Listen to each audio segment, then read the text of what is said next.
শুভ সকাল আমার প্রিয় পরিবার, তোমরা সকলেই কেমন আছো? আশা করছি সকলে ভালো আছো। তোমাদের আশীর্বাদ ও ভালোবাসায় আমরাও অনেক ভালো আছি। তো বন্ধুরা, আজকে ভিডিওটা শুরু করেছি একদম সকাল 9টা থেকে। এখন বাজে ঘড়ির কাঁটায় সকাল 9টা। তো ঘুম থেকে উঠেই কিন্তু সংসারের সমস্ত আশিবাসি কাজকর্ম সেরে নেওয়ার পর সোজা চলে আসলাম কড়াইয়ে ছাই দিতে। আর জানো তো, কড়াইয়ে ছাই দেওয়া থাকলেই না আমার মনে হয় যে কাজটা যেন অনেকটা এগিয়ে গিয়ে রইল। কারণ কি বলতো, ছাইটা দেওয়া থাকলে ছাইটা খুব সুন্দরভাবে শুকিয়ে যায়, তারপরে কিন্তু তোমার রান্নাটা বসিয়ে দিতে পারি। আর ছাইটা না শুকালে যেন করাই যায় না। আর এই দিক দিয়ে আমার বরমশাই নিয়ে নিয়েছে বাটা মাছ। তো আর কি করব, নিয়ে চলে আসলাম বাটা মাছ ভাজতে, মানে কেটে ধুয়ে রাখতে আর কি। আর দেখেছো ডোডো সোনা কিরকম বসে রয়েছে, আমার মাছ কাটা দেখছিল বসে বসে। এখনো ওর পাপার ডাকে চলে গেছে।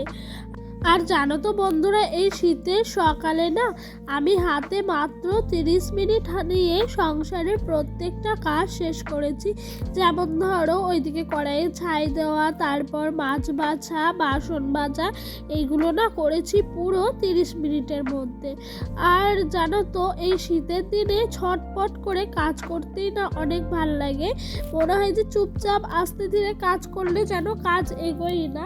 তো এক দিন এত তাড়াতাড়ি সংসারের সমস্ত কাজগুলো শেষ করে ফেলি সময়ের মধ্যে, তখন না অনেক ভালোও লাগে।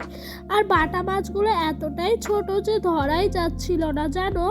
তো বন্ধুরা চলো, বাটা মাছগুলো কাটতে কাটতে তোমাদের সুন্দর সুন্দর কমেন্টের উত্তর দিয়ে দিই। তো রূপা দিদিভাই আমাকে বলেছে কালির কড়াই কি? দিদিভাই, কালির কড়াই মানে হলো, ধরো এই যে রান্না করছি, করার পর না অনেকে আছে কালিটা তোলে না। আমি যেহেতু দেখলি সার্ফ আর ছাই দিয়ে রেখে দিলাম, তাতে করে কিন্তু আমি কড়াইটা যখন মাজবো, মানে রান্নার শেষে জল দিয়ে ভিজিয়ে রাখলে কালিগুলো ছেড়ে যাবে। আর অনেকে আছে সার্ফ ছাই কিছু দেয় না, কড়াইয়ের মধ্যে অটোমেটিক কালি রেখেই দেয়, সেটাকে কালির কড়াই বলি আমরা। তো সেই কড়াইটা আগের ভিডিওতে বলেছিলাম যে রেখে দিলে অনেকটাই সুবিধে হয়, সেইটার জন্যই কিন্তু আমি বলেছিলাম কালির কড়াই। এবার বোঝা গেল দিদিভাই? তো তোমাদের সুন্দর সুন্দর কমেন্টের উত্তর দিতে দিতে এইদিকে কিন্তু আমি সকালের খাওয়া দাওয়া শেষ করলাম, করে ডোডোকেও খাইয়ে চলে আসলাম একেবারে বাসনগুলো ধোয়া মাজা করতে। আর কাজে খুব স্পিড লাগিয়েছি জানো, কারণ কি বলো তো, এটা না শেষ করতে পারলে না তাড়াতাড়ি করে রান্নাটাও বসাতে পারবো না। আর রান্নাটা শেষ না করতে পারলে ডোডো স্নান, আমার স্নান, সমস্তটাই দেরি হয়ে যায়। আর দেখেছো শীতের দিনও কেমন হাওয়া দিচ্ছে, এই হাওয়ার জন্যই কিন্তু আরও শরীরটা খারাপ হয়। চলো, বাসনটা মাজতে মাজতে তোমাদেরকে আবারও একটা সুন্দর সুন্দর কমেন্টের উত্তর দেওয়া যাক। নন্দিতা বিশ্বাস বলে এক দিদিভাই আমাকে বলেছে খুব সুন্দর লাগলো তোমার ভিডিওটা। তো থ্যাংক ইউ দিদিভাই, এত সুন্দর সুন্দর তোমাদের কমেন্টের জন্য। তো কথা বলতে বলতে না এদিক দিয়ে আমার বাসনটা মাজা হয়ে গেছে, আর চলে এসেছি একেবারে উনুন ধারে রান্না বসাতে। তো পালং শাকটাই প্রথমে করবে। এই পালং শাকটা যেন আমাদের না, পাশের বাড়িতে আমার এক ভাইজি দিয়ে গেল। কারণ কি বলো তো, ওদের না রাতে একটু পিকনিক আছে, তাই বলছে কাকি আজকে আর মা রান্না করবে না, শাকগুলো কেটে ধুয়েই রাখা আছে, তুমি একেবারে রান্না করে নাও, দিয়ে একটু না হয় তরকারি আমাকে দিও। তো ওই ভাইজির কথা মতো আমিও কিন্তু শাকটা বসিয়ে দিয়েছি। সেরকমভাবে আনাজপাতিও ছিল না, সবজিও ছিল না, মানে শাক করার জন্য বেগুন, সিম এগুলো ছিল, কিন্তু শাকের যে শাকটা লাগবে, মানে পালং শাক বা কোনো শাক, সেই শাকটাই ছিল না। তো হওয়াতে সত্যি খুব ভালো লাগলো। অনেক দিন ধরে আমাদেরও মনে ইচ্ছা ছিল যে একটু পালং শাকের তরকারি খাবো। আর ওই যে বড়িগুলো কাল বলছি কেন, কিছুদিন আগে আমার মার বাড়ি থেকে আসার সময় আমি বড়ি নিয়ে এসেছিলাম, সেই বড়িগুলোই কিন্তু আজ ফার্স্ট টাইম রান্না করছি এই শাকের জন্য। শাক হয়ে গেল, একেবারে বসিয়ে দিয়েছি। এখন তোমার মাছ দিয়ে আলু দিয়ে বাটা মাছের ঝোল করব, তাই জানো তো মাছগুলো আগে ভেজে রেখে দিলাম। তো বন্ধুরা চলো, আবারও রান্না করতে করতে তোমাদের সুন্দর সুন্দর কিছু কমেন্টের উত্তর দেওয়া যাক। মানসী রায় বনু বলেছে খুব সুন্দর তোমাদের ওইখানকার প্যান্ডেলগুলো হয়েছে। অনেক অনেক ভালোবাসা বনু এত সুন্দর কমেন্ট করার জন্য। আর দেখেছো আমি এদিকে রান্না করছি আর আমার ডোডো সোনা কেমন দুষ্টু করছে। ওকে ওর দাদু না এই গামছাটা গলা দিয়ে ধুতির মতো স্টাইল করে পরিয়ে বেঁধে দিয়েছে। আর সত্যি কথা বলতে মা বাবারা বলে কথায় আছে বলতে নেই সন্তানদের প্রশংসা। তো আমি আর না করে পারলাম না জানো, সত্যি ছেলেটাকে না কত কিউটের ডিব্বা লাগছে, মানে আমার মনে হচ্ছে ওকে জড়িয়ে ধরে সবসময় বসে থাকি, এতটাই আমার কিউট লাগছে। কিন্তু মাদের কখনো বলতে নাই, বলে নজর লেগে যায়, জানি না কি হবে, বলে তো ফেললাম। তো চলো গল্প করতে করতে এদিক দিয়ে কিন্তু আমার মাছ দিয়ে আলু দিয়ে ঝোলটা টক বকিয়ে ফুটে গেছে। রান্না কিন্তু শেষের মুখে, এবার শুধু ভাতটা বসাবো তাহলেই হয়ে যাবে। তো হাঁড়ির মধ্যে আগের থেকে আমি কিন্তু আঠা দিয়ে রেখে দিয়েছিলাম। আর তরকারিটা একটু টেস্ট করলাম, নুন ঝাল সমস্তটাই সঠিক পরে আছে নাকি। তো দেখি একটু নুনটা কম হয়েছে, তার জন্য না 1 চিমটি নুন দিয়ে দিলাম স্বাদ মতো আর কি, দিয়ে তরকারিটা আরেকটু জাল দিয়ে নামিয়ে নেবো। আর এই যে খড়িগুলো আছে না শ্বশুরমশাই কেটে রেখেছিল, এই খড়িগুলো জানো তো রান্না কি সুন্দর চলছে, এত সুন্দর চলছে কি বলবো। আর জানো তো রান্নার মধ্যে যদি রান্নার সরঞ্জামগুলো ঠিকঠাক থাকে তাহলে রান্না করতেও না অনেক অনেক বেশি ভাল লাগে।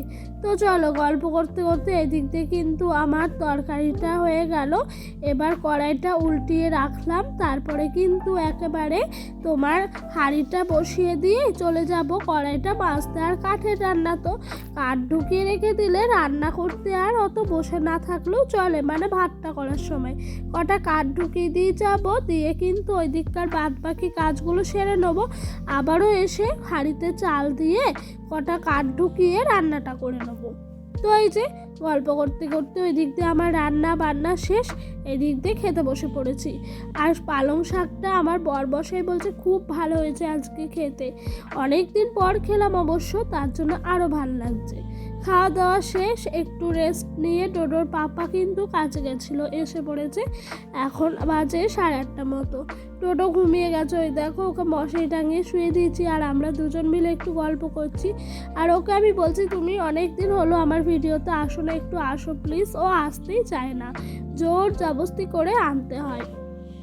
রাতের বেলা ও বলছে আর আজকে ভাত খাবো না, ভাত তো এখন আমরা কেউই খাই না জানো, এই ঠান্ডা লেগেছে থেকেই।